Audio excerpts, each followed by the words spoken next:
Good evening, I'm Katerina Georgieva. This is CBC Windsor News at 6. Thanks for joining us. Tonight, production begins. The Nextstar EV battery plant hits a major milestone. And another interest rate cut is expected tomorrow. What could it mean for Windsorites looking to buy or sell a home? And House of Horrors. A local woman has a ghoulish collection of scary stuff. We'll take you on a tour. The Nextstar energy plant has turned a production corner, one that brings the EV battery plant closer to being fully up and running. Chris Ensing reports. Nextstar Energy says this is the most significant milestone inside what some call the future of Canada's automotive industry, the first battery modules coming off the line in Windsor. These modules are a key part of the electric vehicle battery production. So let's use this wireless mic receiver pack as an example. Inside of it is a module, this right here. Inside of that module are two battery cells right here. The cells will be produced in Windsor starting next year. They will go inside of the modules that have just been announced are being produced as of this month. That will then go inside of this, an electric vehicle, which are being built inside of Windsor, like the Dodge Charger. Once that's all completed and assembled, you have your electric vehicle battery powered with the cells and module all inside of it. That's how this works in theory. Practically, this plant will continue producing modules while shipping in cells from LG Energy Solutions' operation in Poland until they're produced locally. The finished batteries will be used by Stellantis, but the company has not given specific details of how. Industry experts say it's a moment to celebrate. And you don't pack cells into a module unless very close by you're going to make electric vehicles that are going to take these modules. So it also says to me how committed they are to Windsor Assembly and also to Brampton Assembly. We've seen the world in EVs over the last 3 to 6 months pause decisions, but this one is full steam ahead. It's an important signal, not just to the region, but to the province and the country, that we're in this business and it's going to do well by us. And we've got the world's best at doing it down in Windsor. This also means taxpayers will begin paying Stellantis and LG Energy Solutions production subsidies. $10 US per kilowatt hour for modules, $35 US per kilowatt hour for cells, capped at $15 billion, a third paid for by Ontario, the rest by the federal government. Politicians say it's money well spent because of the promise of 2,500 jobs when full cell production starts next year, and that it anchors the country's and Windsor's place in the future of the automotive industry. Chris Ensing, CBC News, Windsor. Let's turn now to a warning from Windsor Police. It's about what they're calling the TikTok door knock challenge. The social media trend encourages people to bang on or kick in front doors or garages of homes and then run away. And the warning comes after multiple complaints have come into police, including 2 incidents earlier this week. Windsor Police say this kind of thing is not only criminal, but it could lead to dangerous situations for both suspects and homeowners. Now, we've all been watching closely to what the Bank of Canada is doing when it comes to interest rates. So I set out to learn more about what is coming next.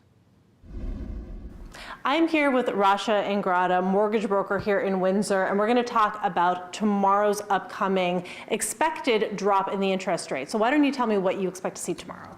Yeah, so the consensus is for tomorrow is a 50 basis point drop. That's what everybody is expecting and all the economists are expecting. And what is the impact of that? And the impact is because in October, the inflation rate expectation was 1.8%. And because we're at 1.6%, which is better than what was expected, they're talking about a 50 basis point drop in lieu of a 25 basis point drop. So for somebody who doesn't really understand what that means, so like what does that mean if you've got a mortgage, for example? So if you have a variable rate mortgage, or if you have a line of credit that's dependent on the prime rate, then you are looking forward to this drop because your payment will decrease. Okay. And what do you expect to see in terms of people looking to buy houses and people seeking out mortgages? So it's a good question. A lot of people are waiting for this rate drop. If you're looking at a fixed rate mortgage, it doesn't really impact you. It's only if you're looking for a variable rate mortgage. But it's good news for the economy. Inflation rate peaked at 8.1%. Bank of Canada target rate was 2%, and we're at 1.6 right now. So what does that mean for us? That means we need to open that champagne bottle because rates are coming down. Now, in terms of the real estate market, could we see it leading to bidding wars that we used to see a few years ago, that sort of thing? How do you see the lay of the land changing in that sense? So that's what worries me a little, because that's how inflation happened. And the government is driving their vehicle with caution, is how I like to explain it.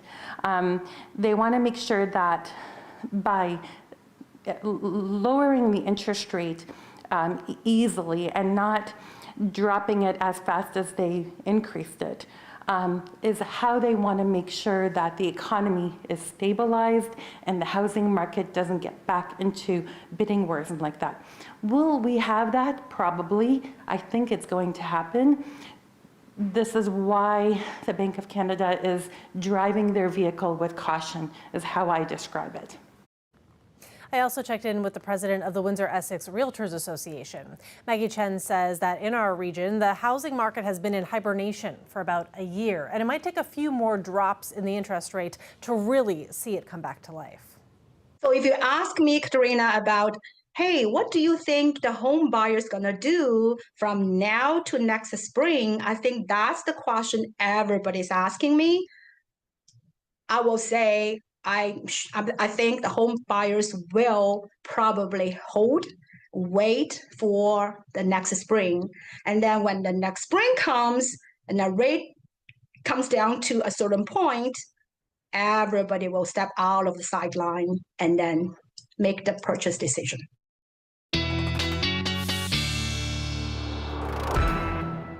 Colette Kennedy is here now for weather. Colette, another beautiful day, soaking it up as I've promised to soak it up while we still can. Yes, make hay while we can, right? Because the pattern is going to be changing. We knew it couldn't last forever, and I've got to stand here and let you know when it's going to be changing, which is basically imminent. But let me just kind of give you an idea of what's happening to the west of us, and take heart. We're not going to see our temperatures falling quite into this range, but Saskatoon -1 right now, 3 in Weyburn, cool as well in Manitoba, and certainly those temperatures falling off into northwestern Ontario. And I'm not even showing you Alberta, where Calgary basically yesterday, the first snowfall of the season. So, okay, now when you think about that, it doesn't seem so bad that we're going to be losing some of our temperatures and the very, very mild conditions that we've had where these temperatures have been way above seasonal. So sitting at 20 degrees right now. We were up there around 24, Sarnia at 21, Chatham-Kent 19, and London coming in at 20 degrees. There was even a bit of a humidex again today. I mean, very slight, but still it was there. Now, those winds coming out of the south for now generally light, but at times this afternoon they were kicking up a little bit. Now showing you the forecast winds, and this is when we're looking at tonight into tomorrow morning. We may have some of these gusts over 50 or even possibly over 60 kilometers an hour, especially closer to the lakeshore. And that's as the cold front is approaching. So we'll still be in that warm sector. But we know what's going to happen is that once the cold front goes through, the winds will change first to the west and then to the northwest. Now, they will ease off as we get into Wednesday night and Thursday, but it's that directional change that really matters. That's just allowing that cooler air to be moving in. So let's break it down in terms of what we can expect with our sky conditions. We know we've had the sunny skies during the day, clear skies at night. A little bit of thin cloud through the overnight hours. There are some very, very light showers to the west of us. That's really ahead of the main line coming in with the cold front. So that cold front still here into northwestern Ontario, where we saw the big difference in the temperatures between the cool side and the warmer side. As that moves in, A lot of moisture associated with it closer to the center of the low, not so much on the tail end here for southwestern Ontario. So yes, breezy, but not that wet. A few scattered showers is about all that I would expect with this tomorrow. And then what really happens is behind that, the next ridge of high pressure builds in. This one may be a little bit shorter in terms of its duration sticking with us, but it brings the sunshine back to us on Thursday, and then the next system will be coming in for Friday. That one could give us a little bit more of the rainy weather than what we're going to see tomorrow. Still mild with the temperatures this evening and overnight tonight. Still mild tomorrow until the front passes. Then the temperature will fall. The low tomorrow night, 3 degrees, and then you'll see those daytime highs much closer to seasonal after that, Katerina. Absolutely. We can really enjoy it's October. What else should we be expecting? There you go, right? Exactly. Thanks, Colette. You're welcome. For some who live with a disability, a diagnosis may not always be evident, even though it comes with challenges. It's something to be mindful of this week, which is Invisible Disabilities Week. A local Paralympian, Daniela Campo, says there are simple things everyone can do to be more supportive of people living with disabilities. If you don't know, ask questions. Some of the greatest things I find for me and for my own strength is when someone says, hey, do you need help with that? It empowers me to be able to say, no, I got this, or actually, yeah, this is what you could do. Even just in the smallest bit of kindness of, someone holding a door, like disability or not, right? The way that that makes you feel seen, you feel heard. And then when you do have a disability and the people around you go that one step further to just make it okay for you to be able to just be, it's so important. Campo has been living with spinal muscular atrophy, or SMA, since she was 2 years old. She's also an award-winning speaker, a Paralympic gold medalist, and mental health lead at the Windsor-Essex Catholic School Board. Now, with Halloween around the corner, it's that time of year when horror films fill our theaters and our screens at home. And CBC host Amy Dodge isn't a fan of the genre, but she met up with a local movie makeup artist who is all about the scare. Every Halloween I get a bit of FOMO, fear of missing out, and that's because horror movies are being released and it seems everyone's talking about them, rushing to the theaters to watch them except for me. I wish I could, but I can't. I will be scared and those images stay in my brain for years to come. So we're gonna get as close as we can to the action without actually watching a movie. Why do I feel like she's gonna scare me? Hi! Stephanie Johnson isn't only into horror, she makes a living by embracing the genre. Her house in Walkerville is a horror collection of sorts. I've always loved Halloween, and I think that was just the jumping off point too, as well. Finding spooky books, Halloween. And Halloween was my favorite. I mean, I loved Christmas, but Halloween, Did you have a favorite costume? I was always a witch. I was always a witch. Seriously? A witch or a cat. Those were I think I went back and forth with those for quite a bit. That surprises me given what we're surrounded by right now. I was always a witch or a cat. How did you get into making movies? I was just in a time in my life where I was kind of like really focusing on like, what could I do career-wise that I really, really love? And I was like makeup. Like I love doing my makeup all the time. I love spooky movies. I started getting interested in how that was done. And then it just kind of snowballed after that. You find when you're watching a film like that, if you start to get scared, you sort of default to the makeup? Yep, sometimes. But then I feel too, maybe being the age I am, I just embrace it. So what's your fear? If you see it in a movie, you think, oh no, we're... Anything like home invasion, like breaking into someone's house, or like the movie like Scream. Yeah, oh my God, Scream is classic. I could probably replay Scream because that's one of the ones that I watched at a time in my life and I got scared and now I replay it in my head. The phone. Oh, watch it again. Like we were gonna get rid of all phones. It's still scary to me. It's something that I watched when I was younger. It's like I don't know. It gives you the warm and fuzzies. It does. I don't understand that. Especially sometimes even if they I remember watching like the Halloween 1978 in in theaters. Like some local theaters will like replay stuff around the season, and it's just like. It is. It's just looking back. It's this like OD on nostalgia. It's just so so wonderful, and it's like old friends. I so wish that horror movies could give me the warm and fuzzies, but I'm the same as Amy. I can't watch them. I just can't do it. There's a live look outside there. When we come back, we do have more news, the latest on the Middle East. And we're also going to check in on the United States, the politics there, just 2 weeks away from Election Day. Stay with us.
Welcome back. We have the latest on the Middle East crisis, where the U.S. is making a renewed push for a ceasefire in Gaza. But first, we take a closer look at Nevada, where both the U.S. presidential candidates are trying to win Latino voters.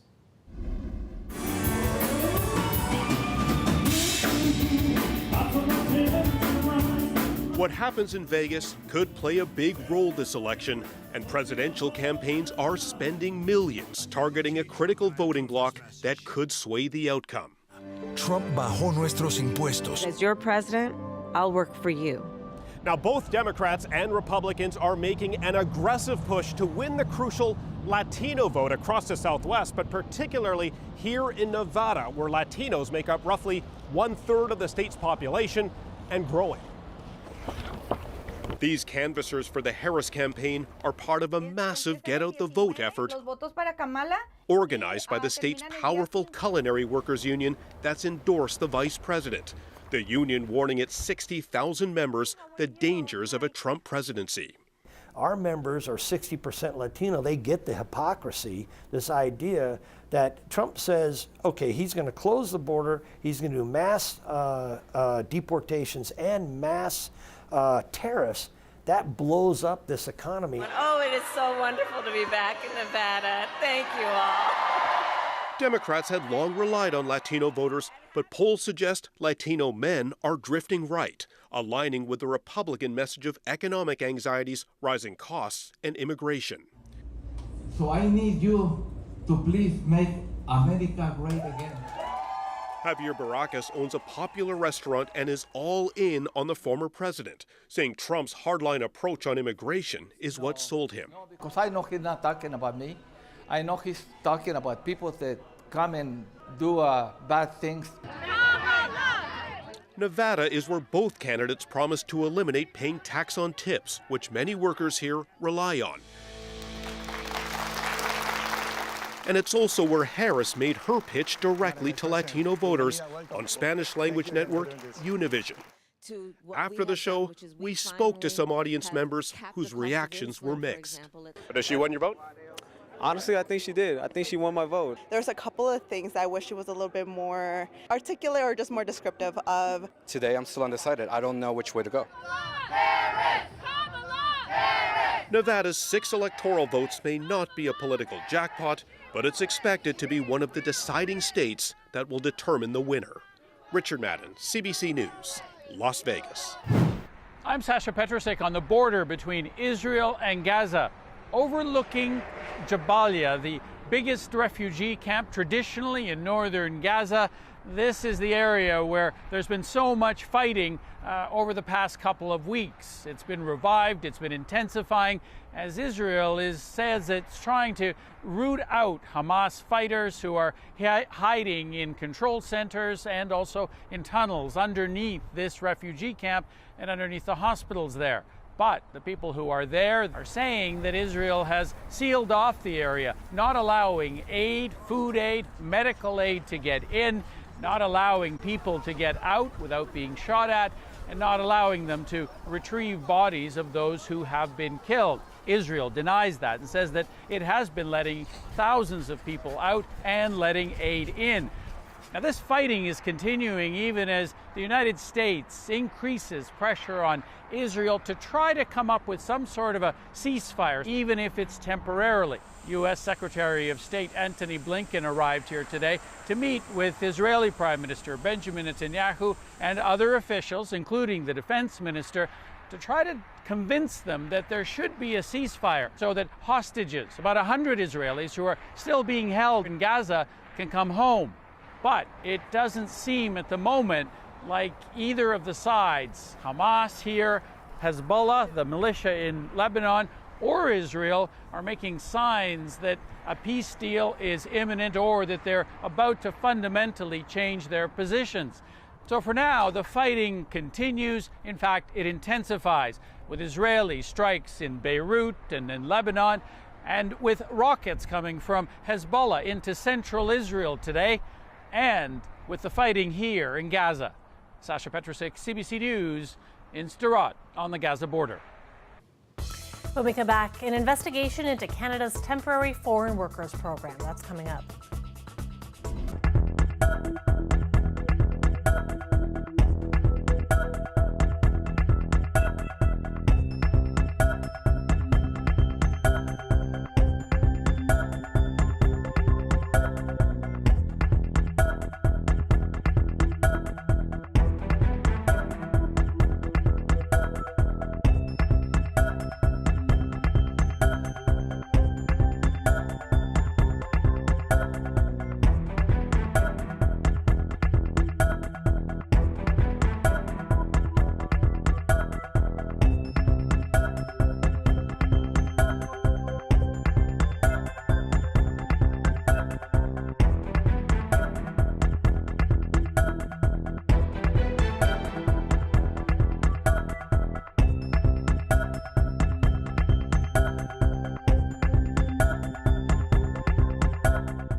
Businesses across Canada are now adjusting to Ottawa's changes to the Temporary Foreign Workers Program. The program has shifted direction several times following a post-pandemic surge in the hiring of workers from abroad.